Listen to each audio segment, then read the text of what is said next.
Good morning, ma'am.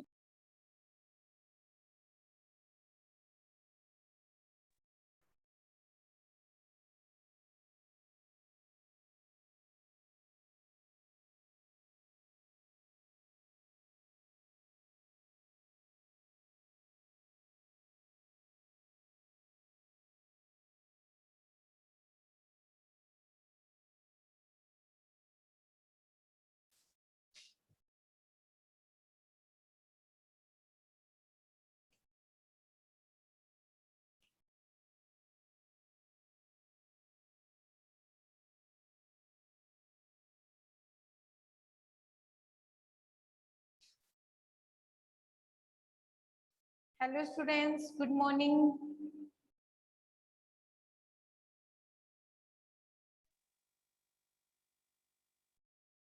Good morning. Good morning. Good morning बेटा, good morning. आवाज नहीं आ रही क्या मेरी? Good morning, ma'am. Good morning, good morning. Voice clear आ रही है ना? Yes, बोर्ड भी साफ दिख रहा है? yes, ma'am. ओके। अपना जो एक्टिव पैसिव का जो टॉपिक था वो कंप्लीट हो गया है। ऑलमोस्ट अपना टॉपिक हमने सारा कंप्लीट कर लिया है। कर लिया ना कंप्लीट? जो आपके सिलेबस में था वो Yes, तो करवा ma'am. दिया, आपको थोड़ा सा और एडिशनल भी करवा दिया मैंने, है ना? तो देखो आज हम लोग स्टार्ट करते हैं आपका topic narration. Today's our topic is narration. आज का जो अपना टॉपिक है वो क्या है बच्चों? नरेशन। नरेशन क्या होता है? नरेशन का मतलब ये होता है कि किसी भी सेंटेंस को, जैसे मैं मेरे लिए कुछ बोलना चाहती हूँ तो ये क्या है? नरेशन है। यानी एक्सप्रेशन को, अपने वर्ड्स को एक्सप्रेस करते हैं, वो क्या है? नरेशन है। बोलो। मैम एक मॉडल्स बचा आउट टू। कौन सा बच्चा है? Out to. Auto. Yes ma'am. Model आपके सिलेबस में नहीं है बेटा, वो आपके सिलेबस में नहीं है। मोस्टली जो ये मॉडल्स जो मैंने करवाए ना, ये मॉडल्स यूज किए जाते हैं अधिकतर। Okay okay yes ma'am. Okay okay. अब देखो हम स्टार्ट कर रहे हैं। आज अपना टॉपिक है क्या? Narration. Narration refers to expression of words spoken by the speaker. कि नरेशन क्या है? नरेशन वो है जो एक्सप्रेस करता है स्पीकर के, स्पीकर जो कि बोलता है, जो स्पोकन करता है, जो बोलता है, यानी कहने वाला। स्पीकर क्या होता है? बोलने वाला। जो बोलता है उसको एक्सप्रेस कौन करता है? नरेशन करता है। नरेशन कितने टाइप के होते हैं? 2 टाइप के होते हैं, डायरेक्ट नरेशन और इनडायरेक्ट नरेशन। मैंने आपको इनडायरेक्ट डायरेक्ट पढ़ाए थे ना, वही बेटा वही है नरेशन। ठीक है, कंफ्यूज नहीं होना है कि नरेशन मैडम क्या पढ़ा रही है। डायरेक्ट इनडायरेक्ट ये बेटा नरेशन। ठीक है, तो इसका मतलब क्या होता है नरेशन? नरेशन वो एक ऐसा, हम बोल सकते हैं एक ऐसा पैटर्न है जो कि एक स्पीकर के वर्ड्स को बताता है, उसको एक्सप्रेस करता है कि एक बोलने वाला व्यक्ति क्या बोलना चाहता है। और नरेशन कितने टाइप के होते हैं? 2 तरह के होते हैं। एक तो डायरेक्ट नरेशन, दूसरा है इनडायरेक्ट नरेशन। डायरेक्ट नरेशन मतलब कि जैसे कोई भी सेंटेंस देख लो, जैसे मैंने बोला she said, जैसे किसी कोई मेरे पास खड़ी है, उसने मेरे को बोला, तो मैं क्या बोलूंगी?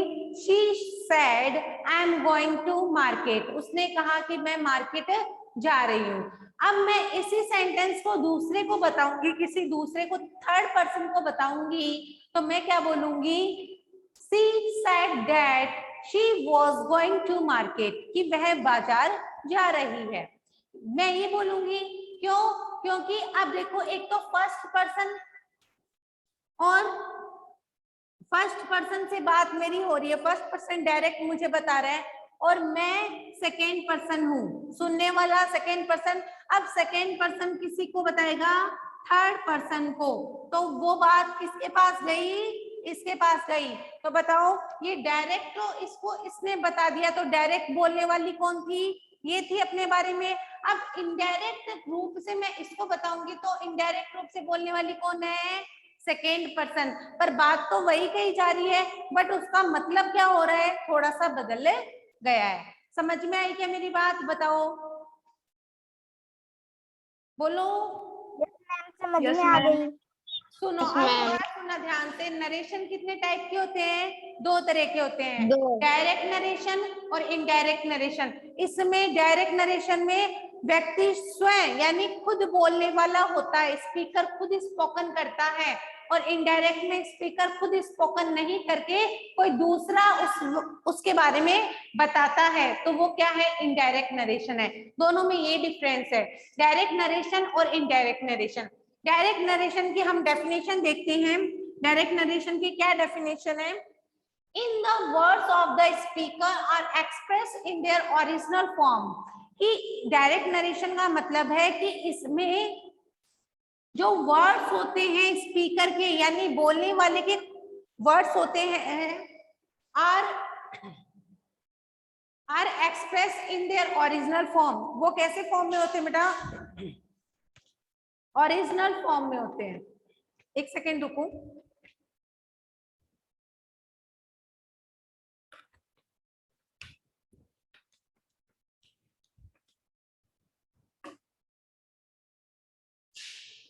डायरेक्ट नरेशन की दोबारा सुनो definition. In the words of the speaker, इसमें जो स्पीकर के यानी कहने वाले के जो वर्ड्स होते हैं, जो शब्द होते हैं, are expressed in their original form. वो कौन सी फॉर्म में होते हैं, ओरिजिनल फॉर्म में होते हैं। यानी कहने का मतलब ये है जो स्पीकर बोलता है वो वर्ड्स वो खुद बोलता है, कोई दूसरा व्यक्ति उसके बारे में नहीं बोलता है। बताओ समझ में आया या नहीं आया?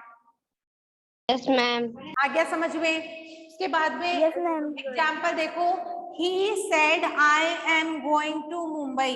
उसने कहा, अब जैसे मेरे से कोई बात कर रहा है, वह मेरे से बोल रहा है, he said I am going to Mumbai, मैं मुंबई जा रहा हूं। अब इसने मेरे को ये बोल दिया। अब मेरे को इसी की बात किसी दूसरे को बतानी है, तो मैं ऐसे थोड़ी ना बोलूंगी कि मैं मुंबई जा रहा हूँ, ऐसे बोलूंगी क्या? कैसे बोलूंगी मैं सेंटेंस को कि वह बोल रहा था कि वह मुंबई जा रहा है, ऐसे बोलूंगी हिंदी में तो। और इंग्लिश में he said that he was going to Mumbai, कि उसने कहा कि वह मुंबई जा रहा है। आ गई बात समझ में? वहां पे मैं थोड़ी ना शब्द यूज करूंगी, मैं उसके लिए क्या यूज करूंगी, वह यूज करूंगी। ओके, इनडायरेक्ट नरेशन की डेफिनेशन देखो। Indirect narration, in the words of the speaker, are not placed as they are, but their meaning is expressed. यहाँ पे indirect narration में क्या होता है, स्पीकर अपनी जगह नहीं होता है। यहाँ पे स्पीकर आई था, यहाँ पे स्पीकर नहीं है ना, वो स्पीकर अपनी जगह नहीं होता है, बट लेकिन फिर भी देयर मीनिंग इज एक्सप्रेस्ड, परंतु फिर भी उसके नहीं होने के बावजूद भी उस सेंटेंस का सही मतलब निकलता है। तो वो क्या होता है, आपका इनडायरेक्ट नरेशन होता है। बताओ दोनों में डिफरेंस समझ में आ गया? सबसे पहली बात, नरेशन क्या होता है, what is the right meaning of narration? Tell me, बताओ। NARRATION, narration. हाँ बोलो बोलो बोलो, अनुष्का स्पीक बेटा, बोलो। नरेशन रेफर्स आगे to expression of words spoken by the speaker. हाँ, तो इसका मतलब समझ में आ गया कि नरेशन क्या एक्सप्रेस Yes, करता ma'am. है, क्या बताता है, ये स्पीकर के यानी कहने वाले के शब्द हमें बताता है। कहने वाला क्या कहना चाहता है उसको एक्सप्रेस करता है क्या, नरेशन। ओके, नरेशन आपके कितने टाइप के होते हैं, 2 टाइप के। 2 टाइप के होते हैं। Narration is of 2 types. First, direct narration, direct narration, indirect narration. Indirect narration. Indirect direct क्या होता narration. है बताओ। डायरेक्ट नरेशन वो होता है जो फर्स्ट पर्सन से दूसरे पर्सन को कहता है। इसमें कहने वाला खुद स्पीकर होता है ना। कहने वाला, अपनी बात कहने वाला कौन होता है, खुद स्पीकर बोलता है, और उसके वर्ड्स बिल्कुल ओरिजिनल होते हैं और वो खुद के लिए ही बोलता है। That is direct narration. Okay, in the words of the speaker are expressed in their original form is called direct narration. For example, he said I am going to I am going to Mumbai. उसने कहा कि मैं मुंबई जा रहा हूँ। उसने मेरे से कह दिया कि मैं मुंबई जा रहा हूँ, तो मैं किसी दूसरे को कैसे बताऊंगी कि उसने मुझसे कहा कि वह मुंबई जा रहा है, राइट? ऐसे बताऊंगी ना, ऐसे थोड़ी ना बोल दूंगी जैसा उसने मेरे से बोला कि ही सेड, उसने मुझसे कहा कि मैं मुंबई जा रहा हूँ। ऐसे थोड़ी ना बोलूंगी, तो वो क्या समझेगा कि ये मुंबई जा रहा है, राइट? तो मैं उसके लिए, उसने अपने लिए यूज किया मैं यानी आई, अब मैं उसके लिए यूज करूंगी ही। ओके, समझ में आई क्या ये बात? बोलो, कैन यू हियर मी? बोलो बेटा, समझ गए क्या डायरेक्ट नरेशन क्या है? Yes ma'am. यस या नो का आंसर ही नहीं देते बेटा, मेरे को लगता है तुम सुनता ही नहीं है। इनडायरेक्ट नरेशन की डेफिनेशन बताओ, चलो बोलो। What is the definition of indirect narration? सामने लिखी हुई है, बोलो क्या होता है indirect narration? Kunal speak. In the words of the speaker are not played as they are, but they're missing in expressed.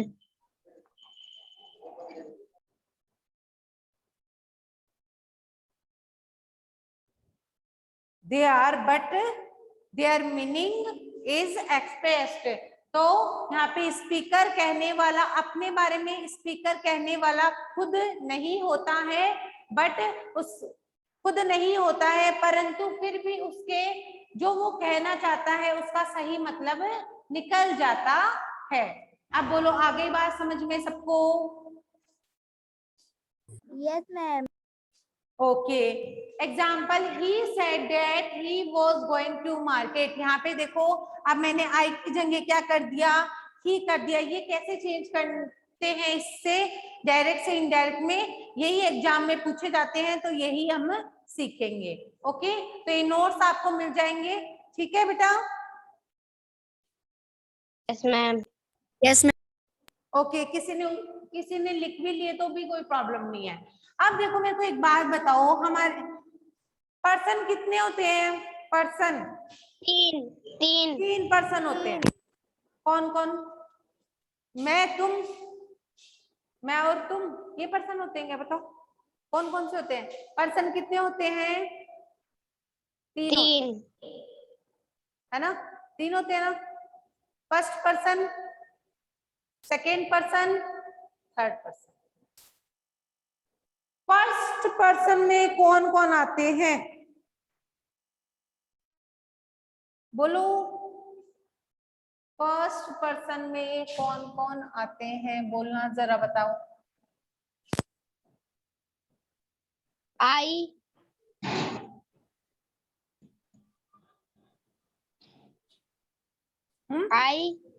आई और V, आई और V, me, me, आई और दूसरा V, आई का मतलब होता है मैं, और वी का मतलब भी होता है हम। वी का मतलब होता है हम, आई का मतलब होता है मैं। ओके, तो फर्स्ट पर्सन में हमेशा आता है आई और वी। ओके, फर्स्ट पर्सन में क्या आता Yes, है? ma'am. आई और we. Now second person, second person में कौन कौन आते हैं, कौन कौन से सब्जेक्ट आते हैं? सेकेंड पर्सन में ओनली फॉर वन सब्जेक्ट आता है, वो क्या है आपका? यू। क्या है? यू। फर्स्ट पर्सन में आई वी, सेकेंड पर्सन में यू। थर्ड पर्सन में बेटा ही, शी, इट, दे, और कोई भी बेटा नेम। क्या आते हैं ना? फर्स्ट पर्सन में आई वी, सेकेंड पर्सन में यू, थर्ड पर्सन में ही, शी, इट, दे, और कोई भी नेम। ठीक है, बताओ इतना समझ में आया? बोलो बोलो बेटा। Yes ma'am. अब देखो, Yes. थोड़े से आपके कॉमन रूल्स हैं, common rules of changing form direct to indirect. कुछ कॉमन रूल्स है। अब तो मैंने ये बता दी तुम्हें, पर्सन में तो कोई दिक्कत नहीं होगी ना।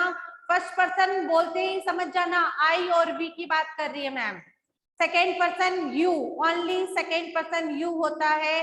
Third person he, she, it, they, और कोई भी नेम। फर्स्ट पर्सन का मतलब होता है खुद के लिए यूज करना, यानी मैं फर्स्ट पर्सन हूं, मैं आपसे बात कर रही हूं, आप मेरे लिए यू हो, यानी सेकेंड पर्सन। और अगर हम दोनों, आप और मैं, किसी तीसरे के बारे में बात कर रहे हैं, वो है थर्ड पर्सन, यानी ही, शी, इट, दे, या कोई भी हम नेम ले सकते हैं। Okay, it's clear? Yes ma'am. Okay,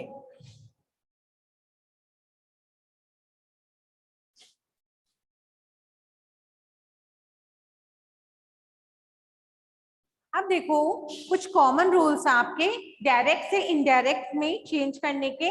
common rules of changing, common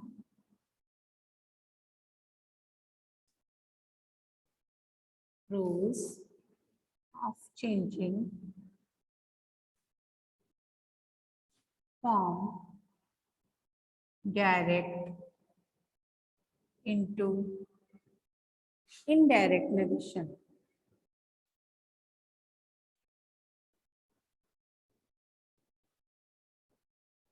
साफ दिख रहा है ना बेटा? Yes, ma'am. मैडम। साफ दिख रहा है ना? मैम। कुछ कॉमन रूल्स हैं आपके, common rules of changing from direct into indirect narration. जब भी हम डायरेक्ट सेंटेंस को, हमारे एग्जाम में क्या पूछा जाएगा कि हमें डायरेक्ट सेंटेंस मिलेगा, उसे हमें चेंज करना होगा इनडायरेक्ट में। तो हम कैसे इनडायरेक्ट, वो समझो कि देखो, सबसे पहले किसी भी सेंटेंस को डायरेक्ट से इनडायरेक्ट में बदलने के लिए, उसको चेंज करने के लिए केवल आपके 3-4 रूल्स हैं, उनको ध्यान से पढ़ना है और आराम से हम किसी भी सेंटेंस को डायरेक्ट से इनडायरेक्ट में बदल सकते हैं। ठीक है, सबसे पहली बात, जब भी सेंटेंस डायरेक्ट से इनडायरेक्ट में बदला जाएगा, पहली बात सुनो, कोई भी सेंटेंस लेते हैं, जैसे मैंने सेंटेंस लिया था, he said I am going to market. ठीक है, he said I am going to market. इस सेंटेंस में, यानी एक डायरेक्ट नरेशन में भी सेंटेंस की 2 टाइप होते हैं। एक डायरेक्ट जो नरेशन होता है, direct narration, reported speech. Very good बेटा। डायरेक्ट नरेशन में सेंटेंस के कितने टाइप होते हैं? 2 टाइप होते हैं। कितने टाइप होते हैं? 2 टाइप होते हैं। 2 टाइप। फर्स्ट वाला पार्ट जो कि इन्वर्टेड कॉमा से बाहर होता है, दैट इज रिपोर्टिंग वर्ब। वो कौन सा पार्ट होता है? Reporting Reporting verb. वर्ब, जिसको मैं आरवी से लिखूंगी बेटा, किससे लिखूंगी? आरवी से, यानी reporting verb. I am going to market, जो पार्ट बेटा रिपोर्टिंग, सॉरी, जो पार्ट बेटा ये इन्वर्टेड कॉमा के अंदर होता है, that is reporting Reported speech. That is reported speech, जो कि क्या होता है? रिपोर्टेड स्पीच होता है। ठीक है, से हम बोलते हैं बेटा रिपोर्टेड स्पीच। बोलो, ये बात समझ में आ गई? सबको पता है? Yes. एक डायरेक्ट सेंटेंस के कितने टाइप होते हैं? 2 टाइप होते हैं, एक तो Ma'am. Reporting Reporting verb verb. और दूसरा reporting Reported speech. Reported speech. Okay, अब उसके बाद में अपने जो Yes, कॉमन ma'am. रूल्स है ना, वो देखते हैं हम। ठीक है,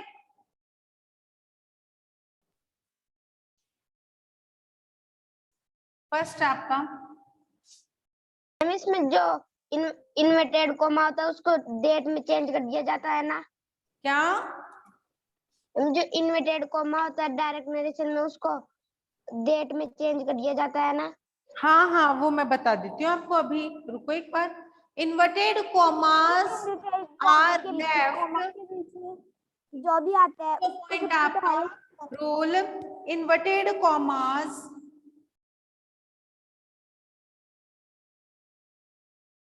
इन्वर्टेड कॉमास, यानी ये इन्वर्टेड कॉमा। ठीक है, इन्वर्टेड कॉमा इसको बोलते हैं जो सेंटेंस के दोनों ओर लगा होता है। ठीक है, are left out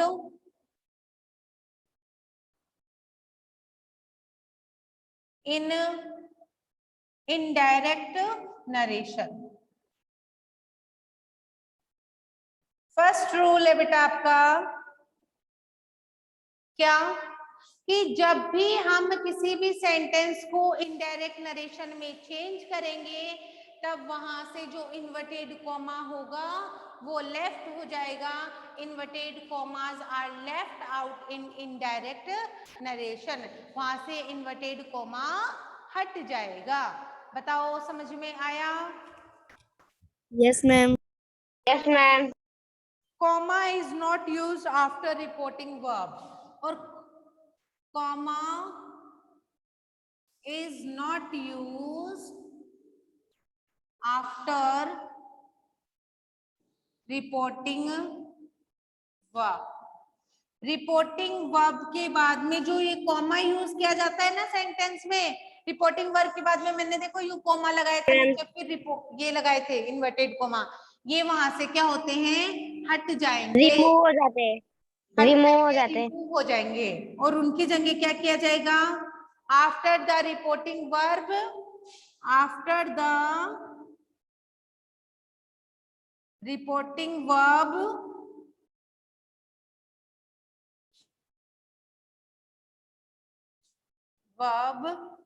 we use that।